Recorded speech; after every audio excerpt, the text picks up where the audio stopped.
is that non-Indigenous people with non-Indigenous community standpoints who pose as Indigenous and who rise through the professional ranks falsely represent our voices. They theorize Indigenous peoplehood, sovereignty, and anti-colonialism. They become thought leaders, institutional decision makers, and policy advisors to governmental leaders with regulatory and economic power over our peoples and lands. They shape academic and public discourse about who we allegedly are, what our lives allegedly look like, and what they think should be done about and to us. Race shifters grabbing the mic and taking space has real life consequences for our well-being. They love to portray us as the eternally traumatized Indian as well, and then highlight their own trauma as part of their investment in that narrative. Second bullet point. Race shifters appropriate the real world problems of disconnection that some actual Indigenous people have experienced through colonial adoptions, forced assimilation through mandatory attendance at boarding schools, and relocation. Race shifters conflate their lack of Indigenous status with the cases of our relatives without tribal status or enrollment, but who are our known family. Third bullet point. When race shifters steal Indigenous people's stories, they may make it harder for actual Indigenous people to reconnect to their communities. Disconnected but actual Indigenous people with clear and close relations among us are trying to reconnect to Indigenous community and commonly express fear that their own efforts and legitimacy are undermined by race shifters. They worry they will be questioned or conflated with frauds. I see them too often conflate themselves with frauds. But that would have to do with their lack of connection to community and understanding how these things work. Race shifters' theft of our stories and histories makes a mockery of our history and trauma. Indigenous colleagues and friends of race shifters feel deceived, embarrassed, and complicit sometimes in the fraud. When they find out, they question their own judgment and ethics. Related to that, students of academic race shifters fear damage to their own reputations and careers when they have been mentored by and cite extensively in their theses and dissertations committers of identity fraud.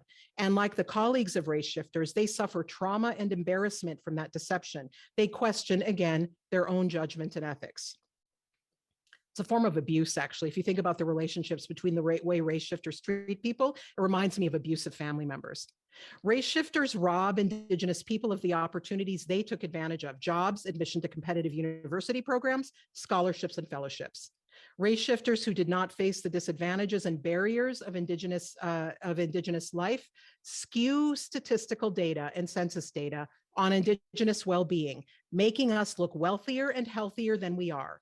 This risks deprioritizing and it risks lessening the effectiveness of public policy that targets Indigenous education, economic, and health outcomes. The next category is harassment of and reputational damage to whistleblowers. Indigenous critics who call out race shifters are harassed and maligned in real life and on social media, thus resulting in damage to our own reputations. At the National Indigenous Identity Forum that happened last week, it was noted and it was noticeable in the panels and in the demographic representation of participants at this Indigenous and invitation-only meeting that Indigenous whistleblowers are often women who are at risk of career and therefore financial damage for calling out race shifters.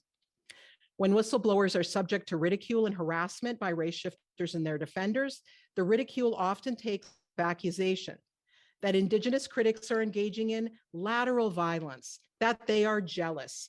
Whistleblowers are disparagingly compared against the supposedly more talented, intelligent, accomplished, and superior race shifters. Thus, usually white race shifters and their defenders perpetuate racist civilizational discourses common in earlier centuries that also portrayed Indigenous people as less evolved and therefore less deserving of their land, resources, and autonomy than the superior whites who sought to appropriate and control. Today, arguments that race shifters are superior seek to portray them as not only superior humans, but superior and more noble Indians who are more deserving of the wealth and resources they lay claim to, and who are more qualified to speak on behalf of us. It's a new twist on a centuries-long colonial strategy, a final act of colonial theft of our very identities and the resources that accompany them. The final category of harm done is race shifting is structural racism that transfers yet more wealth to white individuals in society.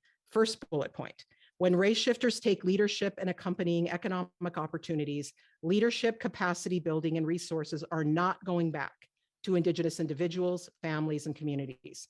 A key feature of structural racism in the US is the historical and institutional siphoning of material wealth from Indigenous people and other people of color, and its redirection toward white individuals, families, communities, and institutions. White race shifters thus serve white supremacy, no matter their liberal individual good intent. This is the difference between structural racism and individual acts of racism. Next bullet point, race shifters who are not white, though relatively small in number, are still complicit in structural appropriation of resources from Indigenous communities. They help shore up a non-Indigenous power structure that seeks to eliminate our social and cultural authorities upon these lands.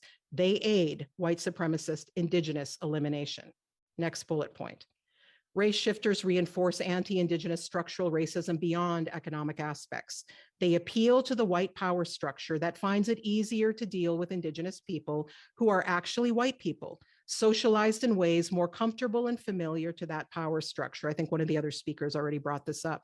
Race shifters direct conversations with that power structure away from the priorities of Indigenous collectives. For example, the critical importance of upholding treaties and tribal sovereignty, including rights to determine our own kinship and citizenship structures, and the intersections of race and Indigenous nationhood. These things operate at an intersection, rather than privileging analyses that overfocus on Indigenous peoples as a racial category, which is what non-Indigenous Americans love to do. The final point. Race shifting or reverse passing, that's another term I've come across in critical race literature, is both encouraged by and serves a multiculturalist agenda of diversity and inclusion that directly undermines Indigenous sovereignty and meaningful anti-racism. When whites self-identify and reverse pass as Native, and universities and other institutions not only allow such fraud, but encourage it, they choose to protect whites who have not actually suffered systemic exclusion as Indigenous people. Such institutions consequently de facto reject decolonization, which requires the restitution of resources to Indigenous nations and respect for their governance authorities. And finally, in addition to harming Indigenous people, identity fraud is a form of academic dishonesty, no less problematic than falsifying research results or lying about educational credentials or publications. US and Canadian institutions have tolerated for years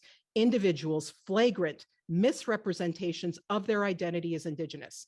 My hope is that we are now turning a corner on this issue in academia, and that universities are coming to understand that race shifting is a serious ethical breach, and systemic toleration or even encouragement of it is a form of anti-Indigenous university policy.